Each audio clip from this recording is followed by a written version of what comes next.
Hi, everybody. As I mentioned before, if you didn't hear it, the paper schedule is wrong. I'm going to be talking about something that's way cooler than IRC bots. I'm going to be talking about the RosettaCode data project that my friend Ingi and I are working on. Can everybody hear me okay? Yeah? So I wanted to take a quick survey of everybody in the room. Has anybody tried Perl before? Has anybody used Perl? Just raise your hands. Anybody? A few people. Not really as many as I expected. What about Ruby? We have any Ruby programmers? Yeah. Okay, there's a few. Has anybody written any software at all?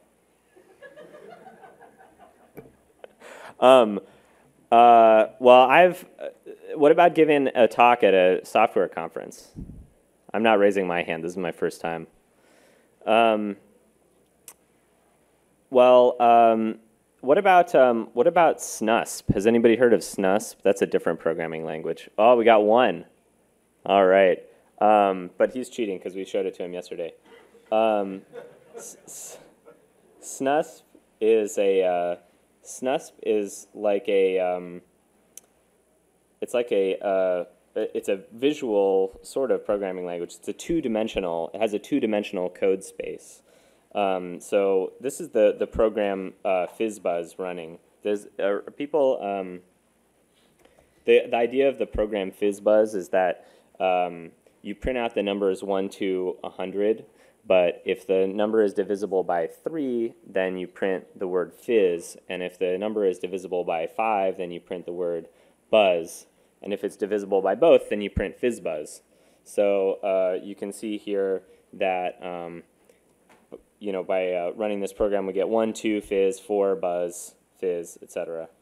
So it's not a super complicated algorithm to do this, but it's pretty interesting anyway. And then if we let's look at this file that ran this thing. And I think I might have to, yeah.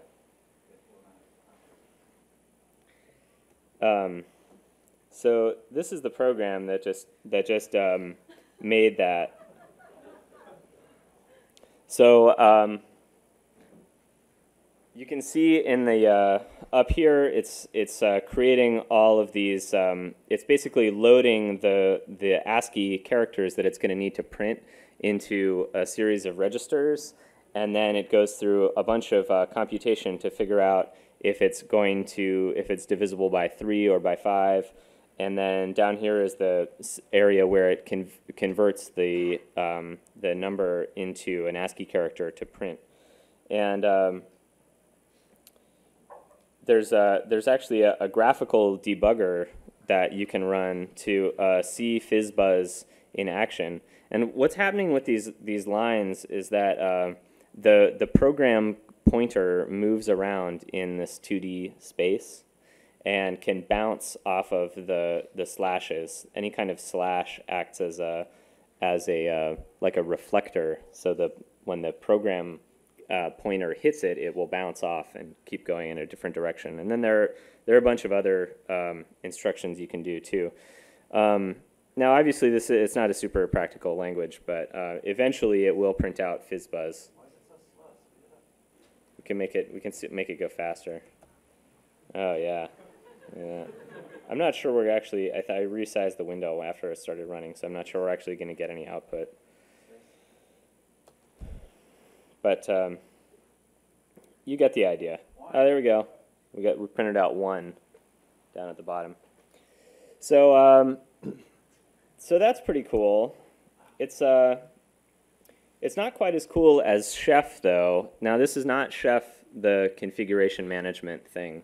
That is really boring, and I would not recommend anybody attempting to use that Chef.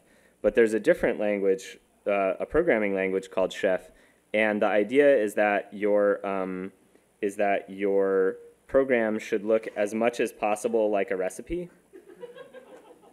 So this is an actual runnable program that you can execute with a Chef interpreter written in Perl, and it will print out the phrase "Hello World" onto the onto the command line, but it really, really looks like a recipe.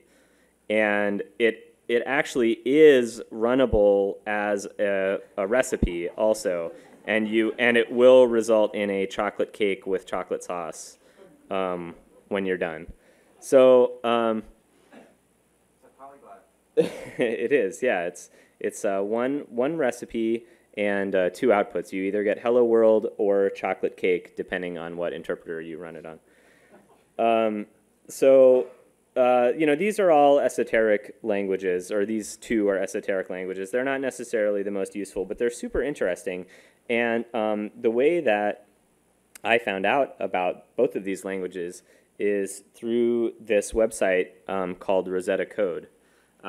It's a wiki, a regular media wiki like Wikipedia is, and the purpose of it is to collect code samples in different languages and to be able to compare different languages in accomplishing the same tasks. So, any kind of task would be like Hello World or FizzBuzz, and you see what implementing those tasks looks like in different languages, and you can compare them directly.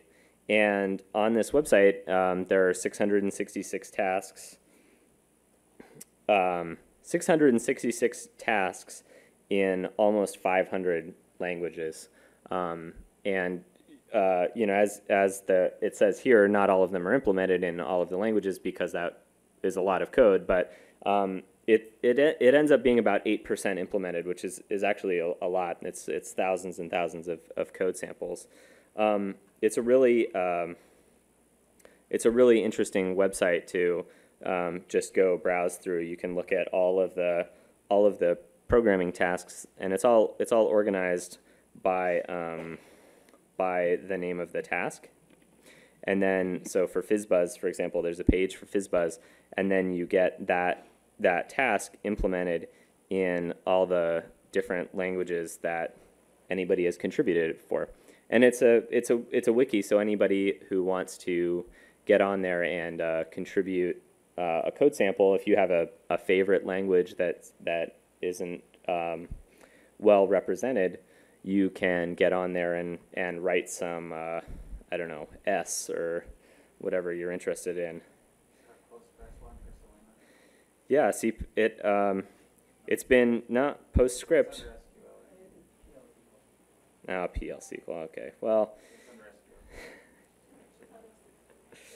So if you have a favorite language, you can get on here and try to implement some of these tasks. But it gets a little bit unwieldy, as you can see for some of these more popular tasks.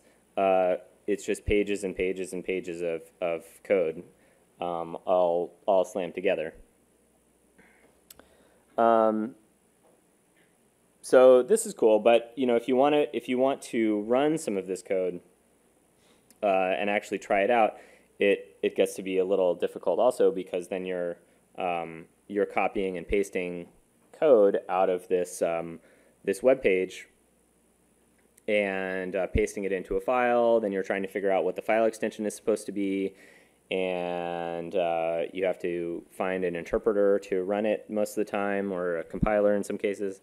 And it all gets to be a little bit, you start thinking that maybe there could be a better way for this information to be organized. And let's get rid of this mirror displays thing. So, so this was the thought that my friend Ingi had a little bit ago, and decided to do something about it. So that was the beginning of the RosettaCode data project. And the purpose of this project is to take all of that code that's on the RosettaCode wiki and to turn it into a Git repo. And it's at github.com/acmeism/RosettaCode data if you want to check it out. And so Ingi wrote a scraper using the MediaWiki API to collect all of these code samples and get them all in one place. And it ends up being a few hundred megabytes of source code. But at the end of the day, instead of having these monolithic pages of code, you end up with a regular Git repo. We can probably look at it faster on here.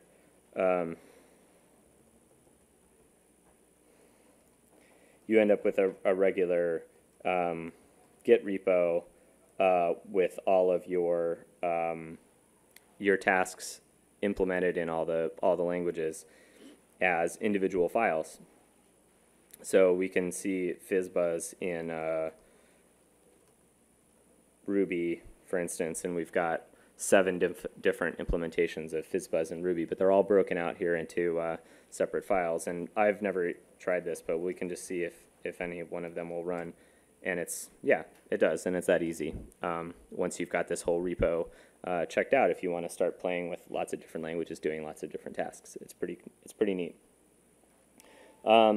So what turned out to be kind of the hard part of this for Ingi was that scraping it and getting all of these all of the pages out of the MediaWiki was kind of the easy part, and then cleaning up that data and getting it into a form that was going to work well as individual files was a lot more difficult. There was a little bit of so there were some data quality problems sometimes where people hadn't done the tags on the MediaWiki correctly so that files weren't ending in the right place. And then figuring out file extensions for all of these files was an unexpected challenge also. When you have 600 languages, you're not going to know all of the file extensions for all of these source files all the time. So Ingi did a lot of really good work to get this to happen. And by the way, in case anybody's wondering, this has all been done with the support of Mike Mole, who is the proprietor of the RosettaCode site. He's been pretty interested in this project and has been following along as we've been working on it. So so once we have this Git repository and this very well organized, well marked up body of code, we can start doing other things with it. And one of the things that I've been working on is called the RosettaCode Explorer. And so this is, the idea behind this is to be a easier to navigate, easier to compare version of the data that's on the that's contained in the Git repo. And so it's a simple web app that for right now is just showing you some of the top languages and top tasks. D and J are really well represented on the RosettaCode site. So if you're a big Perl or Ruby fan or something, then you want to advance that, then you need to get on there and write some code, because these J people are killing you. But you can, for instance, you can just click on this, and this 2 means that we have 2 code samples for Hello World in C, and get them to come up there, and then we can compare that to Tickle and see, you know, how they compare side by side. And for a lot of these, like, I'd never heard of J before, so if you wanted to get some information on J, I just wanted to make all of this information is coming from the RosettaCode wiki, but I just wanted to get it all in a place where it was a little bit easier to kind of follow my whims and really explore it in a free-form sort of way instead of opening a million tabs for RosettaCode pages. And here you can see you can add columns to the, you know, if we want to see how to do it in awk or we can bring up snusp. We can add snusp to the thing here, and you know, hello world in snusp. So the idea here is that now that we have this body of code in the Git repo, we can build these kind of tools. And this is just one example that I hacked together last week. Yeah, the syntax highlighting for snusp is not up to par yet, but this is something that every one of you in this room can contribute to because it's open source. So that's kind of the idea behind this project. The overarching goal here is to really just get people interested in more languages. There's a huge breadth of diversity in languages, and you'll see that immediately if you start browsing the RosettaCode site. And so if anybody's interested in contributing to RosettaCode or the RosettaCode data project, it's all open. You know, there are a few big roadmap items that Ingi and I are going to continue working on. For instance, like this task selector doesn't work yet. You can't add more tasks to the list.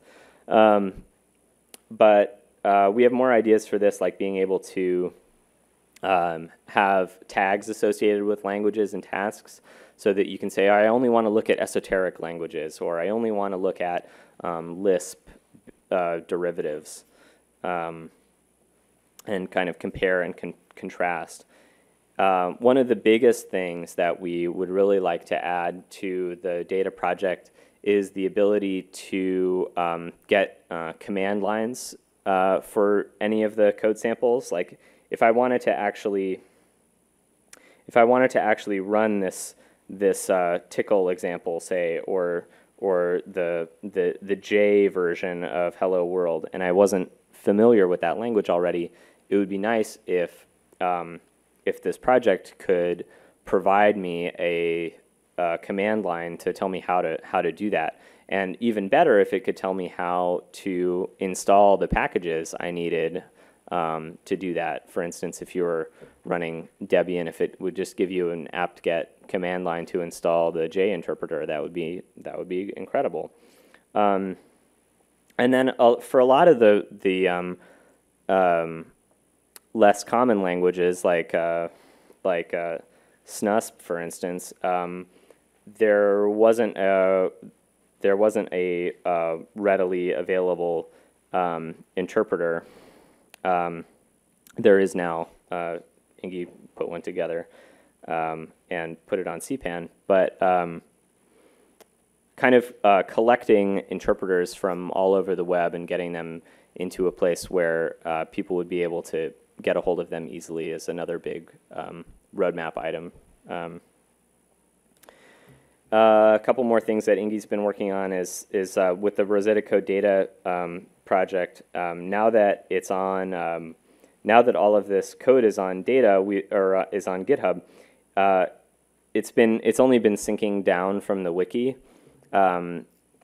He's also been thinking about making it a two-way sync so that you can contribute to the RosettaCode data project, or to RosettaCode, the wiki, by issuing a pull request to the data project GitHub, which would be a really cool way to be able to update things, especially because once you start actually trying to run the code from the wiki, you find out that a lot of it doesn't actually work, even though it's mostly correct. It might just have a small syntax error or something like that. So it's nice to be able to just update the code, fix the code, and then contribute it back without having to go back to the wiki and cutting and pasting again.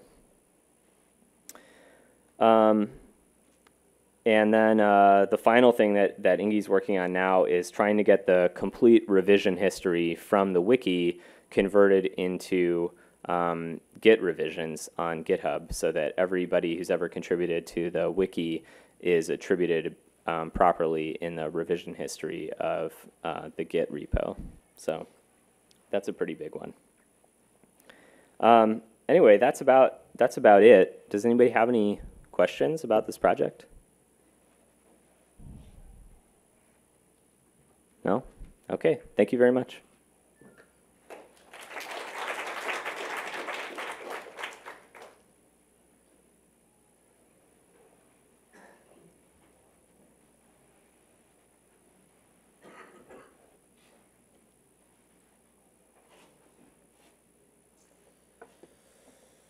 So quiet.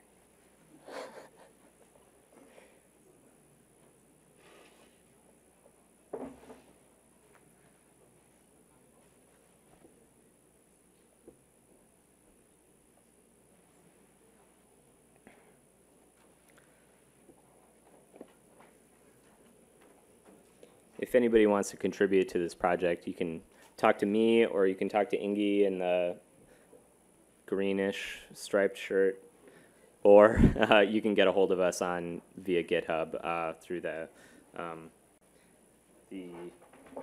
data project website that I just had up a second ago. Hello. Sorry, I have a question here. How do you install the SNAS interpreter? It's available on CPAN, so if you can run CPAN M language SNUSP. We'll install the SNUSP interpreter for Perl.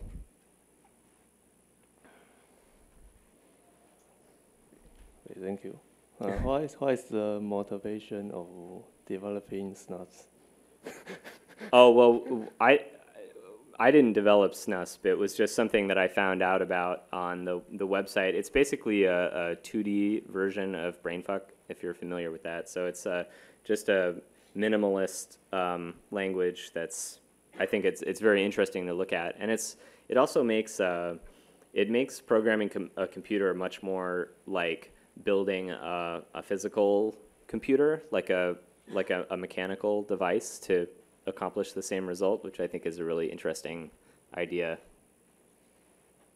I can talk a little bit to the SNUSP thing. So SNUSP was actually developed on Ward Cunningham's C2 wiki in 2003, and just seemed to it was just a discussion. I think some guys just kind of came up with it, and thank you.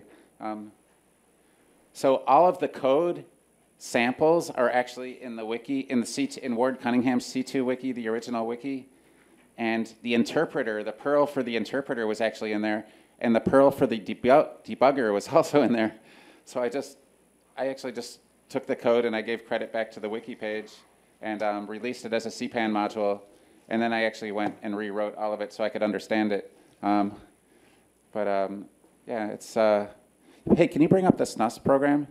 Because if you don't mind, I just want to show you how crazy it is. Actually just run it in the debugger. What is this? Oh. So the only thing that this programming language can do is add one to a number and delete one from a number. And then... Oh, you want to bring up the FizzBuzz? Yeah. Bring up the FizzBuzz. I just thought run. You wanted the interpreter. No. Just SNUSP run it. Your computer is so difficult to use. Yeah, I use the same operating system as you do. Yeah, but you've changed everything.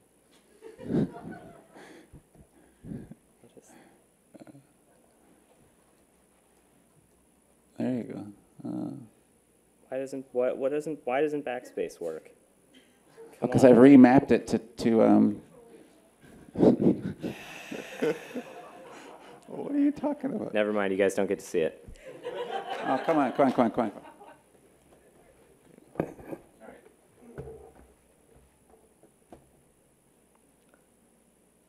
Now it's just SNUSP Love Fest. That's what this talk is about now. So if you want to print the number, say 24, it'll be in a register, but now you have a problem because it's just an integer in a register.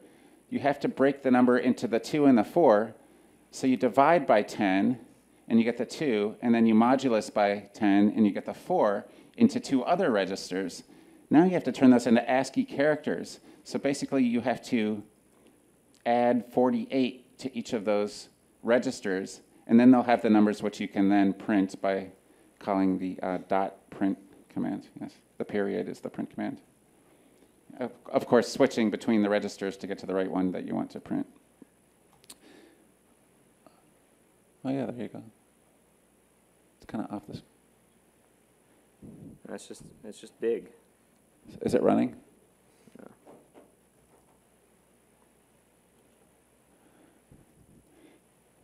It's pretty interesting to get to the part where it has the 0 at a register, because that's pretty easy to understand.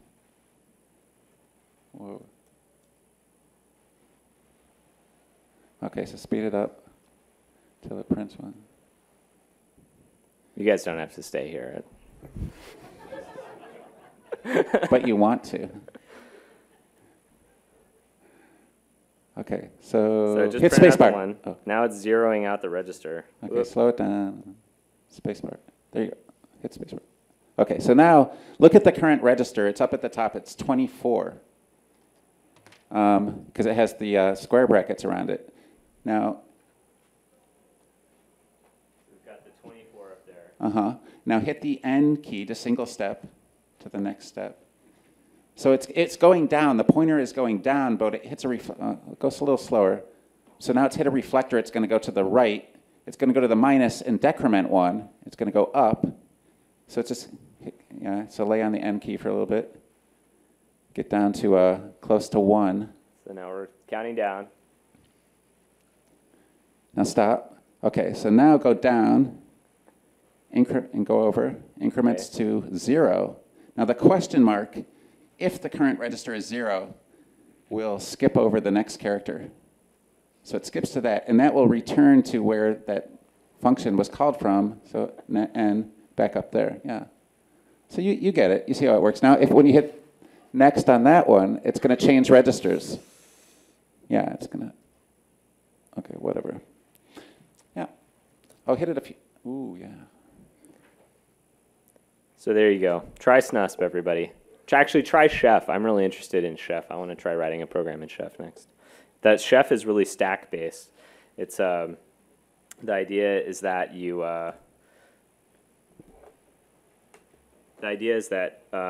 every ingredient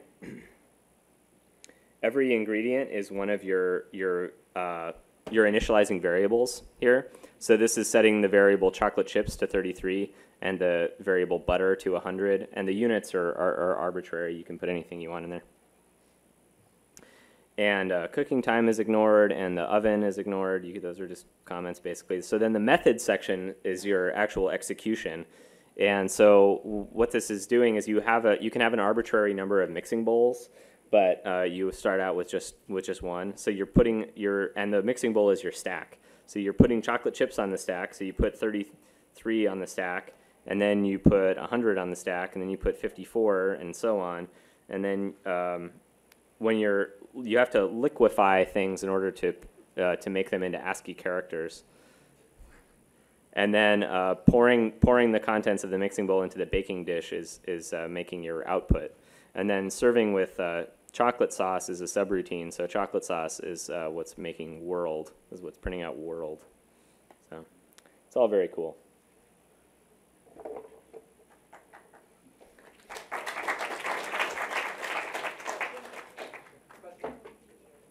Oh, yes. Question? Go ahead. What percentage of RosettaCode has examples in Chef? I don't know. That is a good question.